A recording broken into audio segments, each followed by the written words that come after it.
The world said I was too quiet, too obedient, too simple. But I always thought that if I just did everything right, if I gave enough love, enough patience, enough sacrifice, life would give it all back.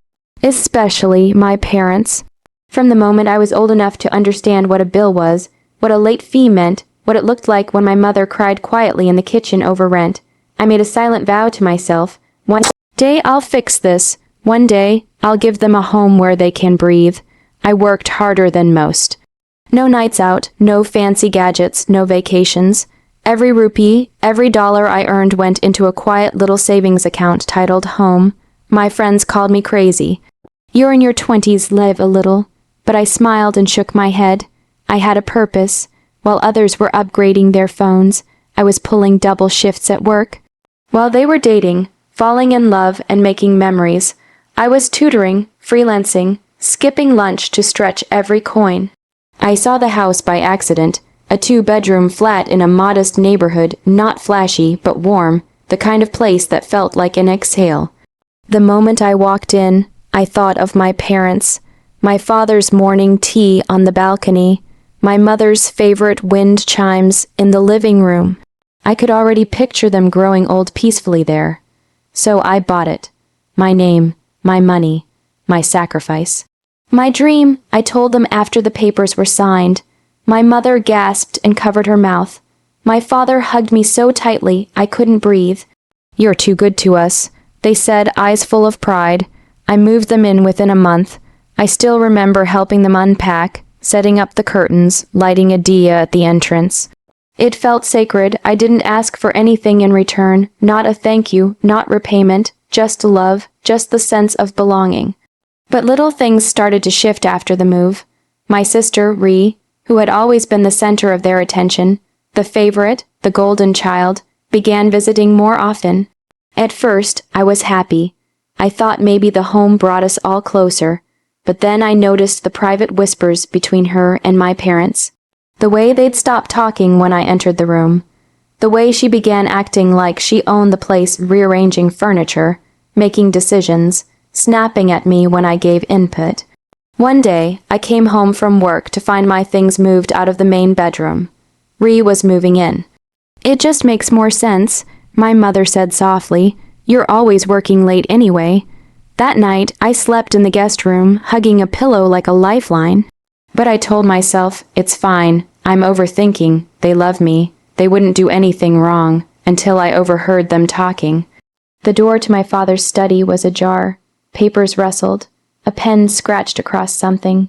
Are you sure she won't find out? Ree asked. She never questions us, that's her problem, my father replied, his voice tired but firm. It's done. The house is in Ree's name now. My blood ran cold. I stood there frozen. For a few moments my brain couldn't catch up. I must have misheard. It couldn't be. The house was mine. I stumbled into the room. What are you talking about? I asked, my voice trembling. They looked at me like I was the one betraying them. My mother blinked. My father frowned. Ree smiled, that smug, fake, sweet smile. It's just paperwork, my father said. You'll understand when you're older. Understand what? That you forged my name, that you stole the only thing I ever gave you in good faith. Ree needs it more, my mother added, stepping forward. She's planning her future. She's getting married soon. You'll be fine. You always are. I looked at them, really looked. And in that moment, I realized something I should have seen long ago. I was never the daughter they cherished. I was the daughter they used. That night, I packed a small bag. I didn't yell. I didn't cry. Not in front of them. I just stood at the door, keys in my hand, the same keys I had once held with so much pride, and placed them gently on the shoe rack. My father didn't stop me. My mother didn't speak. Ree smirked. People think heartbreak only comes from lovers. But there is a different kind, sharper, colder, and far more permanent, the kind that comes when the ones who gave you life are the ones who quietly destroy it.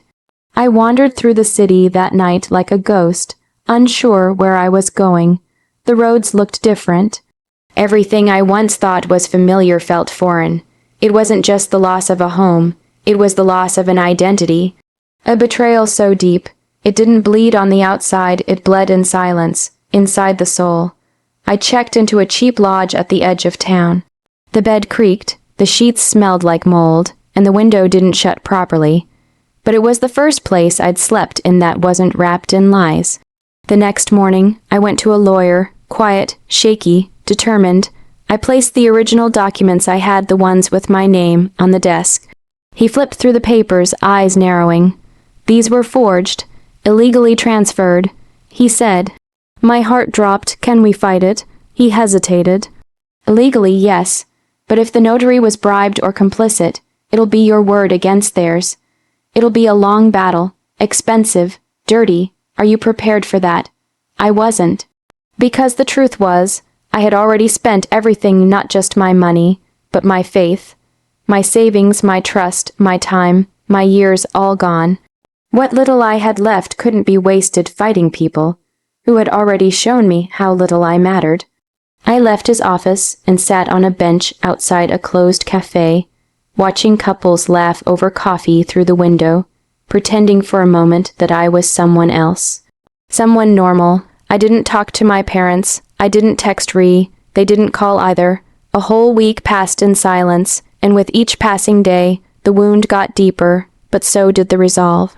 One day I saw an old woman in the lodge lobby, struggling with her bags. I helped her. No big deal. She thanked me and asked where I was from. I told her I had just moved here for work.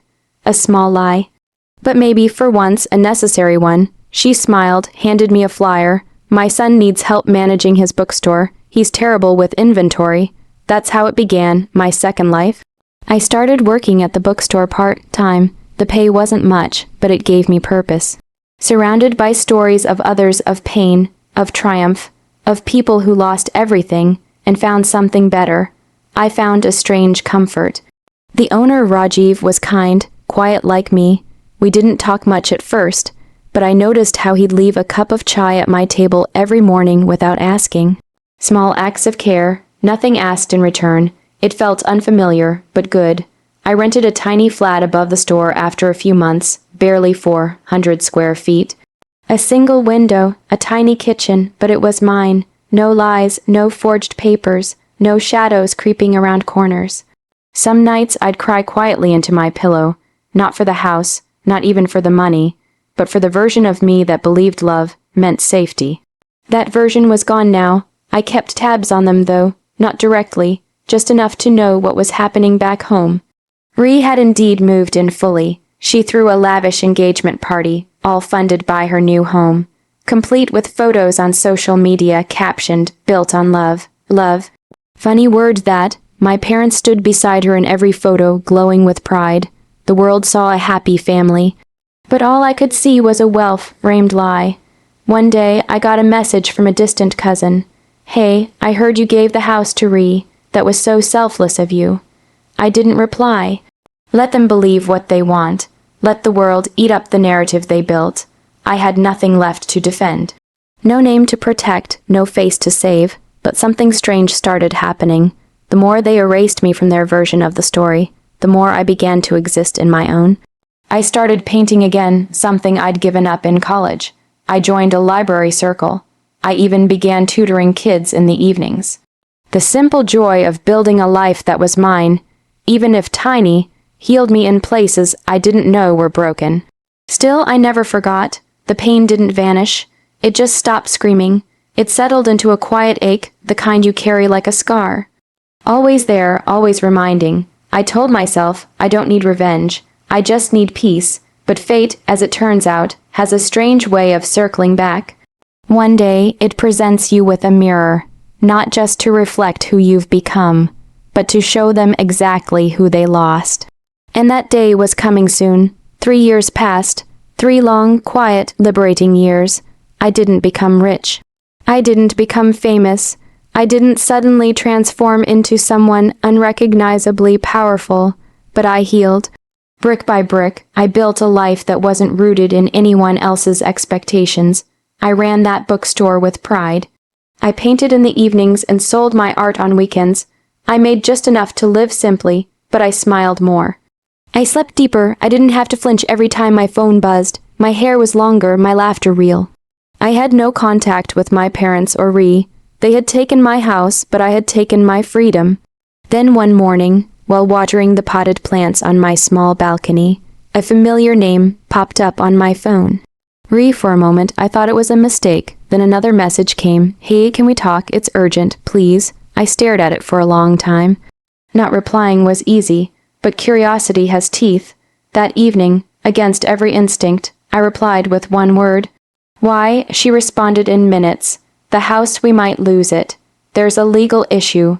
Mom and Dad said you had some papers. Can we meet? And there it was, not an apology. Not regret, just need again, just like before. I met her at a cafe near my old neighborhood. She looked different, tired. Not the smug, polished version of herself I remembered.